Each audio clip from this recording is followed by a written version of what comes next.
If you want to reserve some time so I don't have to interrupt you in the middle of your argument, okay? Your Honor, I would like to reserve 3 minutes for rebuttal. Sure. Go ahead, counsel. Your Honor, my name is Russell Yeagle. I'm with the firm of Hershoff, Lupino, and Yeagle, and I represent the appellant Erich Nolting in this case. Your Honor, the order on appeal today is an order granting a 1.540 motion to vacate a final judgment. I want to quickly procedurally go over the facts. We've got all the facts. The order was entered into while this case was on review in this court. Therefore, That's the correct. trial court didn't have jurisdiction to enter the order. That's correct, Your Honor. Very simply stated, the trial court entered an order denying the motion. That order was on appeal. Why that order was on appeal, the trial court entered a second order in violation of this court's jurisdiction, from which this is the appeal we have today. So, Let me ask you just one question, because the appeal was dismissed after the second order was entered. Am I correct? you're correct, Your Honor. So The appeal was still pending. The appeal was pending. You had the jurisdiction. appeal was pending at the time that the second order was entered, Correct. and then the appeal was dismissed. We dismissed the appeal. You dismissed the appeal because of inaction Right. by the original Right. appellant or the defendant in the lower court. Right. But at the time that the Or second did order not was have in- jurisdiction to do what it did, is your argument. That's correct, Your Honor. I think that's dispositive in itself of the order that's on appeal here. But just in case it's not, I'll go So if we forward. send it back, it's essentially over, because their appeal of the original order is now, their time to appeal has now expired. That's correct, Your Honor. Okay. All right.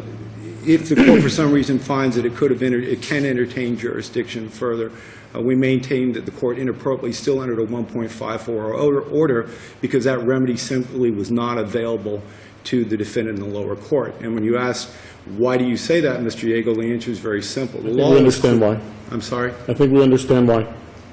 Okay. Your Honors, unless you have any further questions, I'll conclude my argument for now. Thank you, counsel. Counsel? Good morning, members of the court. Good morning.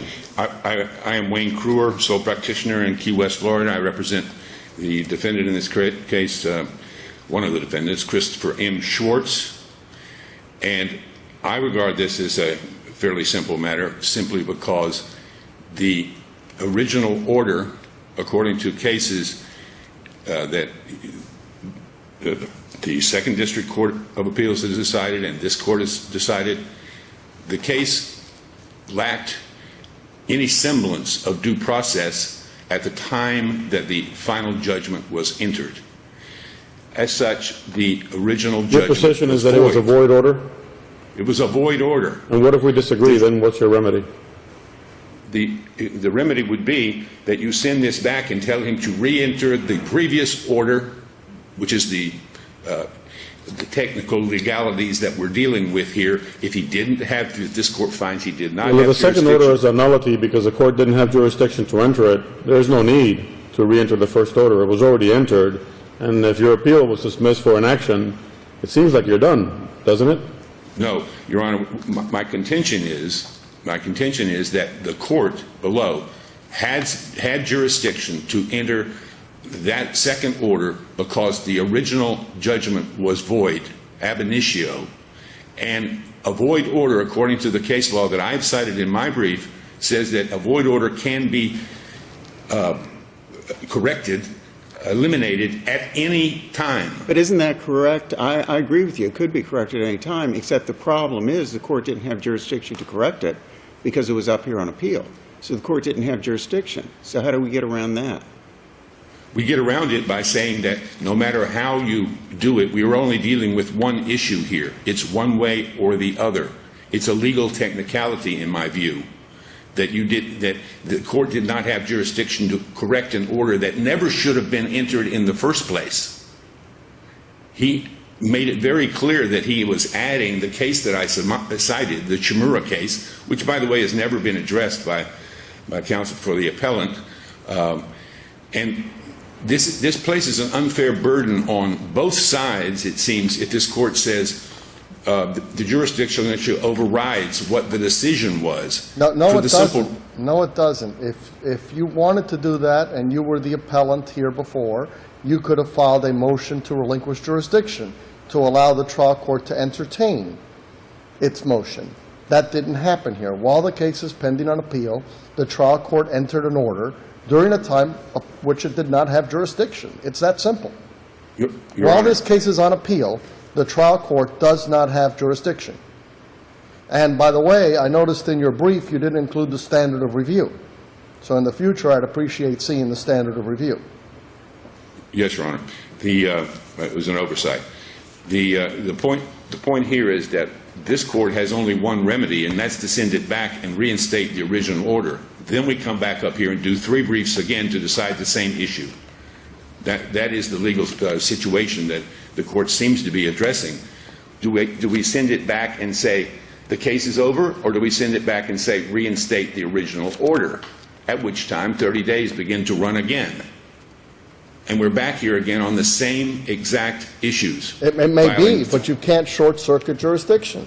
The trial court did not have jurisdiction to enter that order, and they just didn't. And the only way you can avoid it in the future, if you do file an appeal, is to ask for a motion to relinquish jurisdiction to allow them to enter that order. I know how it happened. The trial court didn't realize that a notice of appeal had been filed, and then they entered the order.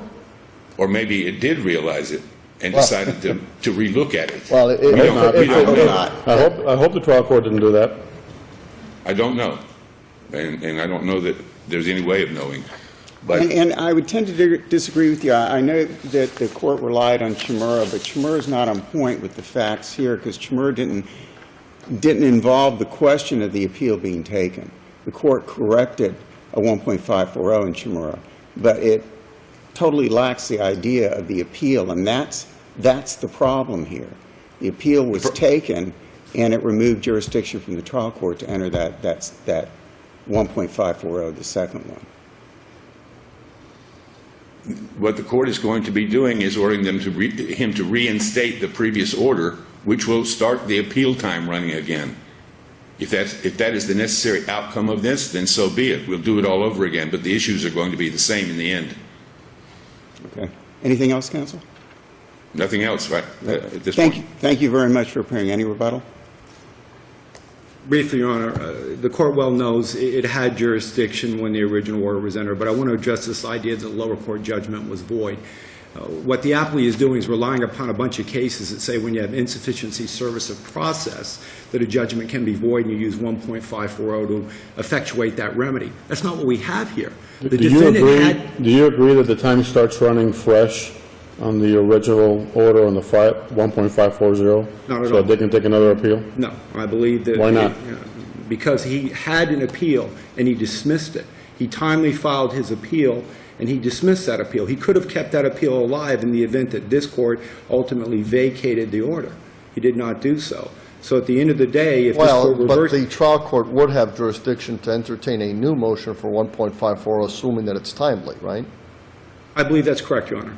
He could attempt a 1.540, a second bite at the apple, so to speak. Right, when the trial court does have jurisdiction. Correct.